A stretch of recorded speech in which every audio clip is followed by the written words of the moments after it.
It is 6:30 in the morning. Your alarm hasn't even gone off yet, but you are already awake. You didn't wake up because of the sunlight, and you didn't wake up because of a noise. You woke up because there is a heavy rhythmic breathing hovering approximately 2 inches from your nose. You open your eyes, and before you can even say good morning, it happens. A massive, wet, incredibly sloppy tongue drags directly across your cheek, up your nose, and leaves a trail of warm saliva in its wake. We call them doggy kisses. We accept them. Sometimes we dodge them. But we almost always assume, quite naturally, that this is simply our furry best friend's way of saying, I love you. It feels like pure affection. It looks like pure affection. So it must just be the canine equivalent of a human kiss, right? Well, not exactly. If you ask animal behaviorists, evolutionary biologists, and canine cognition experts, they will tell you that this incredibly common, somewhat messy morning greeting is actually a deeply complex psychological and biological behavior. The real reason your dog is so obsessed with licking your face is a fascinating cocktail of pack hierarchy, ancient evolutionary survival mechanisms, neurochemistry, and advanced sensory investigation. It goes back thousands of years, long before dogs were sleeping on our orthopedic memory foam beds and eating organic, grain-free kibble. To truly understand why your dog licks you, we have to travel back to the wild and look closely at their ancestors, the wolves. The story of the face lick actually begins deep inside the wolf den.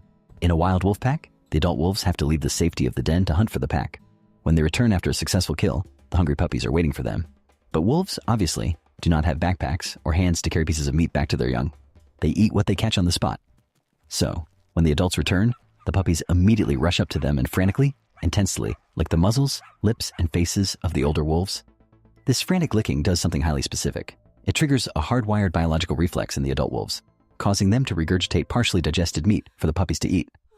Now, it might sound incredibly gross to our modern human sensibilities, but for a wild canine in a harsh environment, it is an absolutely crucial survival mechanism. It is how the next generation stays alive. Now, look at the dog sitting in your living room. Obviously, your golden retriever, your pug, or your French bulldog isn't actually expecting you to throw up your takeout dinner for them when you walk through the front door. But that genetic instinct, that deeply ingrained evolutionary programming, hasn't disappeared. Domestication changed their appearance, but it didn't erase their DNA. When they lick your face the second you come home from work, they are performing an ancient greeting. It is their primal way of saying, you are back. You are the provider of this pack. I recognize you, and I am so glad you returned. But that evolutionary history is only chapter 1. There's a second, highly advanced biological reason they do this, and it has to do with how they gather data. Humans interact with the world primarily through our eyes and ears. Dogs interact with the world chemically. When your dog licks your face, your hands, or even your bare feet, they're doing much more than just tasting your salty skin. They're actually processing incredibly complex biological data about you. Human sweat and human skin constantly secrete microscopic traces of sebum, salts, hormones, and pheromones. When your dog licks you, they're utilizing a fascinating piece of anatomy called the Jacobson's organ, also known as the vomeronasal organ. This is a highly specialized sensory receptor located inside their nasal cavity, right above the roof of their mouth. Have you ever seen your dog lick something and then slightly chatter their teeth or smack their lips together?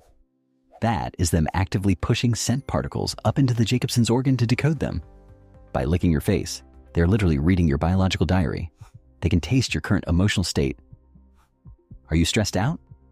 Are you sweating microscopic amounts of cortisol and adrenaline because you had a bad day at work? Are you relaxed and happy? Where have you been all day?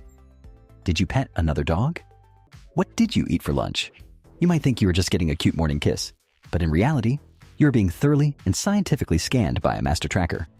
Beyond the biology, face licking also serves as a critical social tool. In the canine world, social harmony is everything. Licking is what behaviorists call an appeasement behavior, or a gesture of active submission.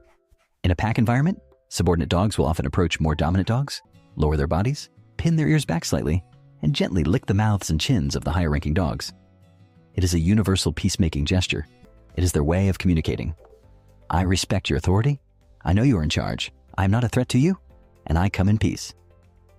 When your dog approaches you and gently licks your chin, they are actively acknowledging you as the leader of the household and reinforcing the social harmony between you. There's also a deeply nurturing aspect to this. Mother dogs spend a massive amount of time licking their puppies from the moment they are born. They lick them to keep them clean, to stimulate their breathing, to help them go to the bathroom, and to comfort them when they cry. Because dogs are pack animals, they naturally groom the members of their family to show belonging. When your dog pins you down on the couch and meticulously licks your face, your hands, or your arms, they're claiming you. They're marking you as a cherished member of their inner circle. It is a profound, instinctual display of trust and inclusion. And, of course, we cannot ignore the powerful chemical reward that drives this behavior. Why does a dog keep doing it, sometimes obsessively, even when you try to push them away? Because the act of licking literally gets them high. Studies have shown that the physical rhythmic act of licking triggers the release of massive amounts of endorphins in a dog's brain. It also triggers the release of oxytocin, which is widely known as the love hormone or the bonding hormone. Licking actually soothes your dog's central nervous system. It lowers their heart rate, reduces their blood pressure, and relieves their anxiety. It is a powerful self-soothing mechanism. And here is where we come in. Because oxytocin is also released in the human brain when we interact with our dogs, we usually react to their licking by laughing, smiling, petting them, or talking to them in a soft, happy voice. Your dog instantly learns a very simple, very effective equation. Licking equals your undivided attention. Plus, it makes them feel biologically fantastic. It is a positive feedback loop that is almost impossible for them to resist. This brings us to a very important question, one that doctors and veterinarians are asked all the time. Is it actually safe to let your dog lick your face? We have all heard the old myth that a dog's mouth is cleaner than a human's mouth. Let's clear that up right now. That is completely false. A dog's mouth is incredibly dirty. It's full of billions of bacteria, including some specific strains like Capnoxetophaga canemorsis, which is perfectly harmless to dogs, but can, in extremely rare cases, cause severe infections in humans. For a healthy adult with a normal immune system, a lick on the intact skin of your cheek is generally perfectly fine and nothing to worry about. The bacteria on your skin act as a barrier. However, you should never let a dog lick an open wound, a scratch, or a pimple you just popped.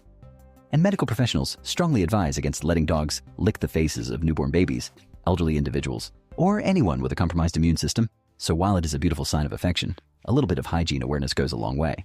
Finally, while occasional licking is a perfectly healthy, completely normal canine behavior, there's a line where it becomes a warning sign. If your dog cannot stop licking you, licking the furniture, licking the floor, or licking their own paws, and it seems like they are entirely consumed by the action and cannot be distracted from it, it might no longer be a friendly greeting. Excessive, frantic licking can be a sign of underlying severe anxiety, canine obsessive-compulsive disorder, environmental or food allergies, or even gastrointestinal nausea.